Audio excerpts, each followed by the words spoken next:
Voilà, nous sommes avec Patrick Kéchichian à la Procure, toujours heureux de le retrouver dans notre librairie pour la parution de son nouveau livre chez Gallimard, dans la très belle collection L'un et l'autre, Paulan et son contraire.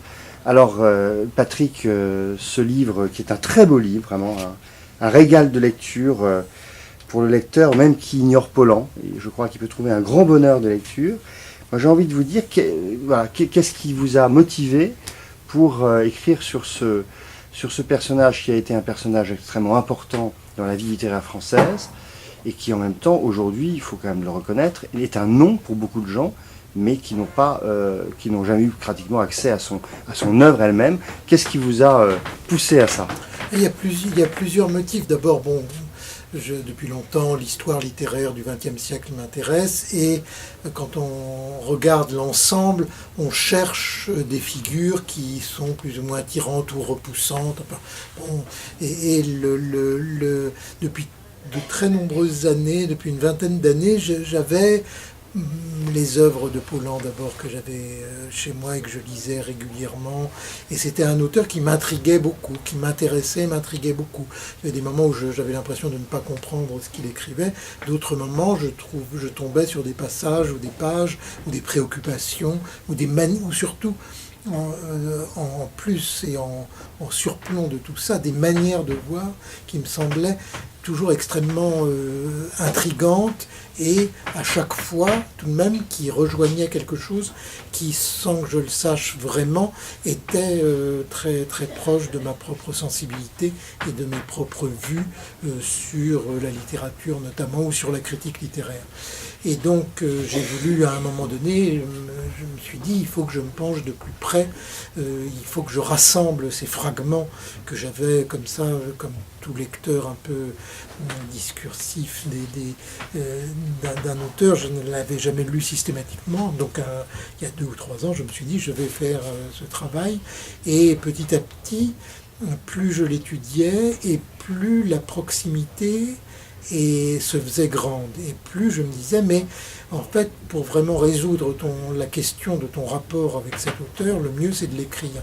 Et donc après, je connaissais depuis longtemps cette collection, et évidemment, le projet qui était le mien s'inscrivait tout naturellement dans cette collection, et je l'ai proposé à Pontalis, qui très gentiment l'a accepté, d'autant plus qu'on était dans l'année du centenaire, que je pouvais prévoir de terminer le livre pour l'année du centenaire de Gallimard. Voilà, donc, et le pari était également... tout le monde connaît le nom de Paulan, mais dans l'enquête un peu informelle que j'ai pu faire, je m'apercevais que les gens connaissaient des fragments, des bouts de Paulan, directeur de la NRF, résistant, zouave en 14, chercheur sur le langage, mais qu'ils avaient beaucoup de mal à faire la synthèse de tout ça. Alors il y avait des termes un petit peu faciles qui permettaient d'éviter une recherche trop approfondie. On disait l'éminence grise, bon voilà, on dit l'éminence grise, une fois qu'on a dit ça, on est tranquille. On disait le joueur, le pervers, là aussi on est tranquille. Donc j'avais un peu envie d'aller au-delà des clichés tels qu'ils ont circulé et tels qu'ils continuent de circuler. Donc si le livre peut être utile à cela, j'en suis heureux. Et d'un point de vue très subjectif, c'était aussi pour moi extrêmement important j'avais besoin de comprendre, et pour comprendre, écrire était la meilleure voie. Et je ne sais pas si j'ai mieux compris, mais je pense quand même que j'ai acquis, grâce à ce livre, une certaine familiarité très respectueuse, parce que je n'aime pas non plus les familiarités trop artificielles. J'ai acquis une familiarité avec cet auteur et une confirmation de la grande proximité où je me trouve par divers aspects, pas par tous d'ailleurs, parce que Paulan ne répond pas à toutes les questions qui sont les miennes, loin de là, mais en tout cas dans une manière d'être, dans une manière de voir le monde, de voir la littérature, de voir les hommes. Il y a un regard extrêmement émouvant, affûté,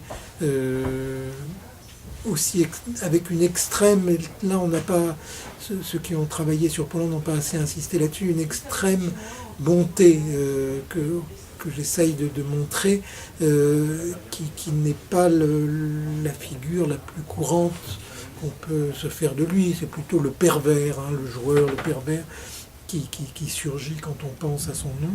Et je me suis aperçu en lisant les quelques-unes des dizaines de milliers de lettres qu'il a pu écrire, en sondant les avis qu'on a pu émettre sur lui, l'extrême importance qu'il accordait par exemple à l'amitié. Je prends l'amitié au sérieux et même au tragique, disait-il. Et c'est pas une phrase anodine, c'est pas une phrase pour faire un mot. Je pense que toute sa vie le prouve. Merci Patrick Kéchichian. Je rappelle le titre de votre livre, Pollan et son contraire, chez Gallimard, collection L'un et l'autre. Merci.